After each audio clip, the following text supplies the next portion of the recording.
ارشاد فرما دیں محمد وعلی محمد کا۔ معزز سامعین اور تمامی مومنین اہل محلہ، مجلس کا آغاز بذریعہ تلاوت قرآن پاک ہو چکا ہے۔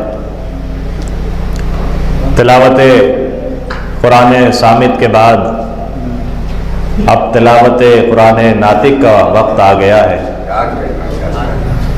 اور کلام الہی کے بعد اب وہ افراد اپنے قلوب کے ذریعے خراج عقیدت پیش فرمائیں گے، اور وہ شعراء اپنے اشعار کے ذریعے خراج عقیدت پیش فرمائیں گے، جن کی تعریف خود خدا نے قرآن میں کی ہے سورہ شعراء کے ذریعے۔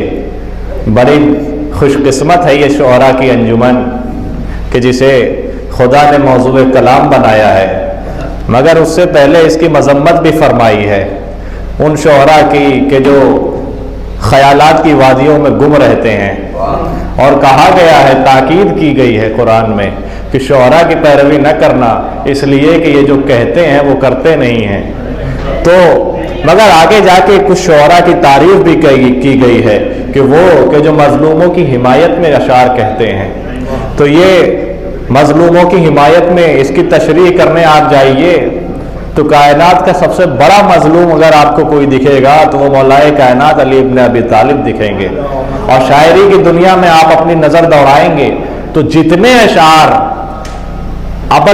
ازل سے لے کے ابد تک، جب سے شاعری کی دنیا شروع ہوئی ہے، چاہے عبرانی زبان ہو، چاہے سریانی زبان ہو، چاہے عربی زبان ہو، چاہے دیگر زبانیں ہوں، فارسی زبان ہو، شاعری کا سلسلہ عبرانی زبان سے شروع ہوا۔ حضرت آدم نے سب سے پہلے اپنے بیٹے حابیل کے اوپر ایک مرثیہ پڑھا کہ جسے جناب نوح کی چھٹی پشت میں آنے والا ایک شاعر، اس نے عربی زبان میں اس کا ترجمہ کیا، جو صاف اس بات کی دلیل ہے کہ سب سے پرانی زبان عبرانی زبان ہے، اور یہ عبرانی زبان میں بھی شاعری ہوا کرتی تھی۔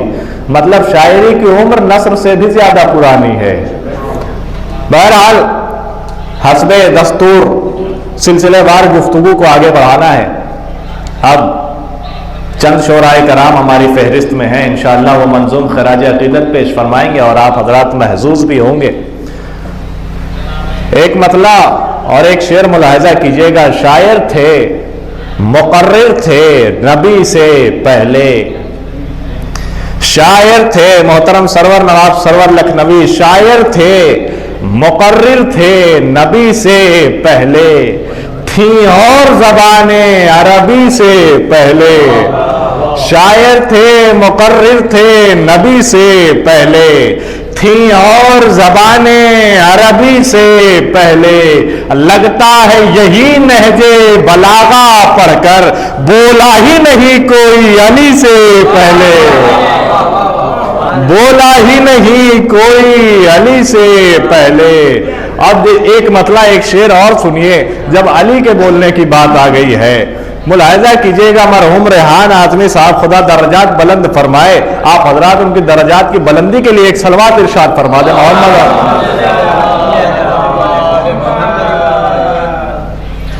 شاعر تھے، مقرر تھے نبی سے پہلے، تھی اور زبانیں عربی سے پہلے۔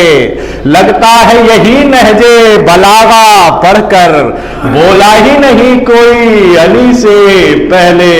ملاحظہ کیجئے گا، کانپنے جب کبھی برسرے میدان علی بولتے ہیں، دیکھیے بولیے گا، اس لیے خود مولا کائنات کا قول ہے، بولو تاکہ پہچانے جاؤ۔